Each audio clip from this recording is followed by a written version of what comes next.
ndị Igbo ekenekwa m unu nke onye chi ya zelu afa m bụ nwafọ Igbo nwaada Mrs. Princess Ife Adaigbo nke eji Princess Ife ugwu malụ na Facebook, Instagram and TikTok. Asịkwa m ka m pụta ọzọ tata ka mụ na unu kpalịkọtakwa ụka gbasalụ ndị Igbo be anyị. Isiokwu m wee bụrụ maka ụmụ anyị n'oge ikpeazụ a, n'oge nke anyị a, ọ dị ife dị ezi mkpa anyị ga-eme ka famalụ ka esi enye ndị bụ ndị tọrọ ha ugwu n'olu ha. Ụmụ anyị na ndị ikpeazụ a, o nwere ife na-emebizi n'oge nke a.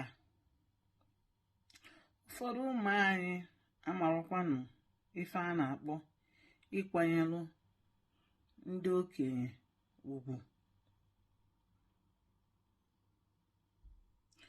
Ọ na-abụ mgbe ụfọdụ ụmụ anyị fụ ndị okenye ha na-ele ha n'anya. Ọ bụrụkwanụ disrespect, ọ bụrụkwanụ mkpali, nọ n'ụfọdụ fa amarọ nke a na-akọ, ha amarọ ebe ha amarọ in fact ha amarọ ada akụzilu ha. Ndị nne na nna ada akụziri ụmụ anyị ife bụ omenala Igbo, na ndị Igbo anyị ji ịkwanyelu ndị okenye ugwu o so n'ofu omenala dị mkpa n'ala Igbo. Ị na-enye ndị okenye nsọpụrụ pụrụ iche, maka na anyị na-afụta nsọpụrụ bụ onye fee eze eze eluo ya.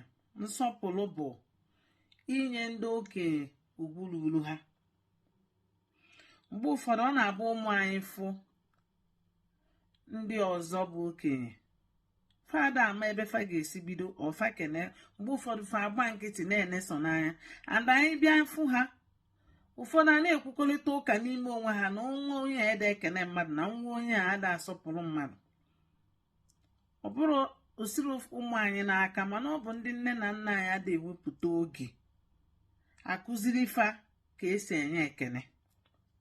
Ada nwere ofe okwu anyị na-ekwu mgbe ụfọdụ maka asụsụ Igbo be anyị a, na ọ dịkwa ezigbo mkpa ka anyị na-akụzikwalụfa asụsụ Igbo a. Ọ dịkwa mkpa na anyị na-akụzikwalụfa omenala anyị, ka fa na-ama ka anyị nwa bụ ndị Igbo ebe anyị si wee bịa, ebe anyị si wee bido, ka anyị si eme. Ndị nne na nna, ọ dị mkpa na anyị ga na-akụziri ụmụ anyị asụsụ Igbo, na-akụziri ụmụ anyị ka esi enye ndị okenye nsọpụrụ, na ọ dị ezi mkpa. Mgbe ụfọdụ o nwere ebe ị ga-anọ, ịnọrọ ebe a na-agbakọ, nwatakịrị nọrọ anị fụ okenye, obinielu ya si okenye bịa nọrọ anị. Ọ ife eji mara omenala Igbo, ọ ife eji mara anyị nwa bụ ndị Igbo. Ụmụazị kịta amụrụzikwa ife ndị a. N'eziokwu, ihe dị iche iche anyị nwa bụ ndị Igbo na-eme na-anazikwa ka n'anyị. Nwatakịrị fụ okenye, ọ bịakwute ya wetuneta onwe ya kene okenye, kene ya. Nwee ka anyị si ekene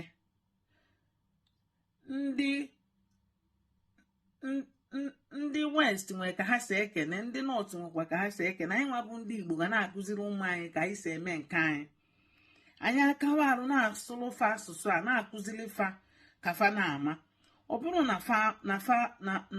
na fa amara eme ya, nọ na fa amara ọbika ọsọ ada akụziri ha. Anyị ada akụziri ụmụ anyị ife gbasara omenala anyị.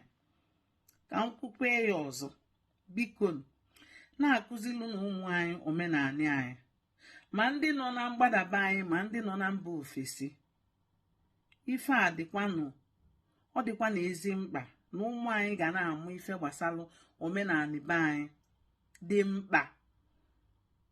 Ị na-enye ndị okenye ugwu ruru fa, ị na-asọpụrụ fa, na-enye fa nsọpụrụ,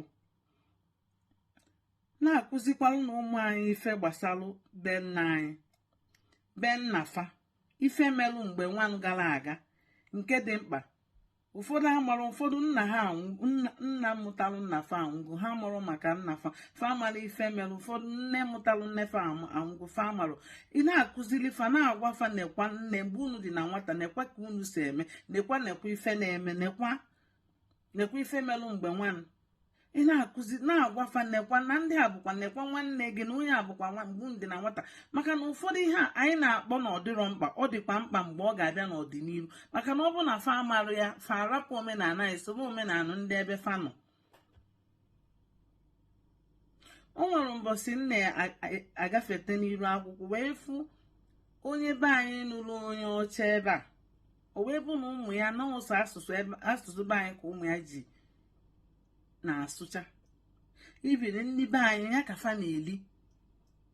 Igbo ama na-amụ ụfe ebe a, mana fa na-eme ka ndị amụrụ n'ụlọ, ọbụna gị nkụzi mgbazi.